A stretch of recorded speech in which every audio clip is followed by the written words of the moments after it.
जय सिया राम। एक कहानी है। एक व्यक्ति राजा के दरबार में जाता है और वहाँ कहता है कि महाराज हमें किसी काम पे लगा लो। तो राजा पूछते हैं कि क्या काम कर लेते हो, क्या खासियत है तुम में। तो बोला महाराज मैं चाहे जानवर हो चाहे इंसान हो चाहे कोई हो, मैं चेहरा देख के समझ जाता हूँ कि ये कैसा है, इसके बारे में मैं जान जाता हूँ। राजा बोला ठीक है। अपने मंत्री से बोला चलो इसको जो घोड़ों की घुड़साल है इसका मंत्री बना दो, अस्तबल का मंत्री बना दो। रहा वो।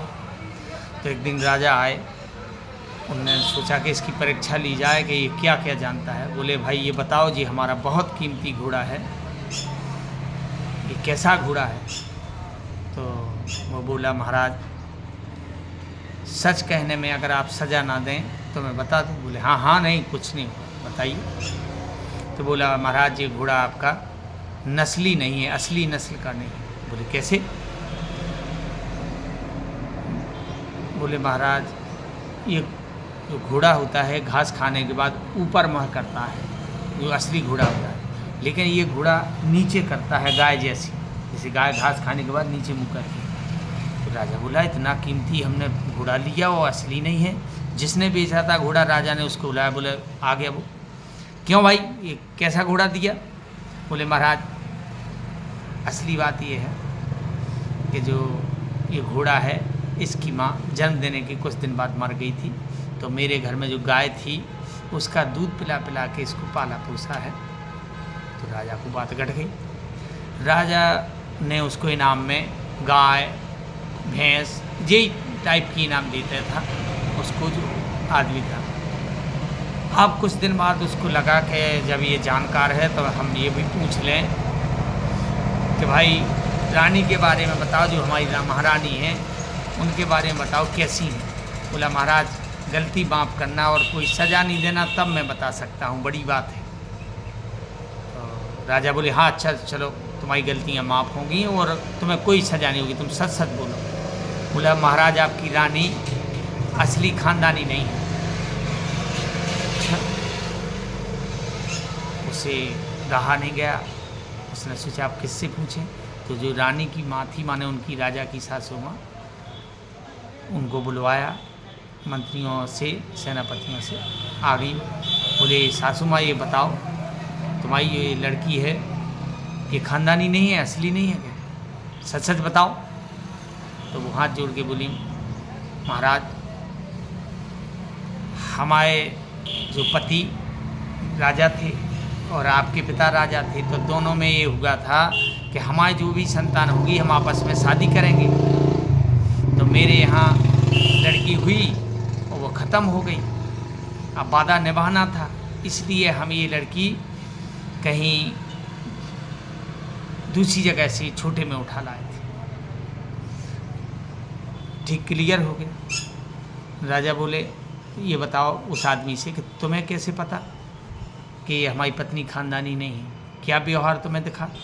बोले महाराज गलती माफ़ करना, जो खानदानी महिला होती है चाहे वो रानी हो चाहे नौकरानी हो चाहे कोई भी हो साधारण हो, वो गाली गलौज नहीं करती है। और आपकी महारानी हैं उनका व्यवहार देख के वो हर किसी से जो भी उनके साथ में स्टाफ था वो गाली गलौज करती थी।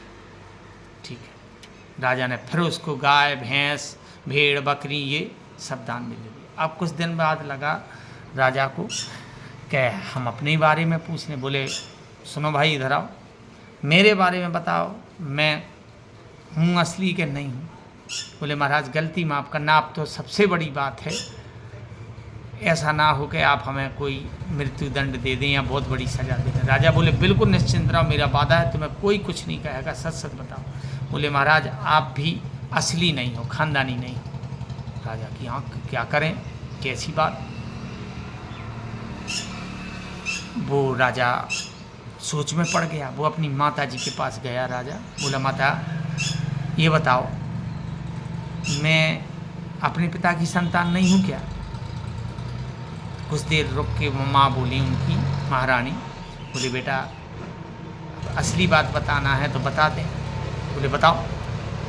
बोले क्या था कि मेरा जो बच्चा हुआ था वो छोटे में ख़त्म हो गया, तो डर था राज चलाने के लिए, तो मैंने एक जो चरवाहा होता है उसका बच्चा ले लिया था कि तुम दे दो तो वो हो तुम।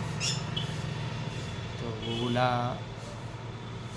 राजा उस व्यक्ति से जो रखा था, जो जानकार था, भाई तुम बताओ ये तुमने हमें कैसे पहचाना कि हम खानदानी नहीं?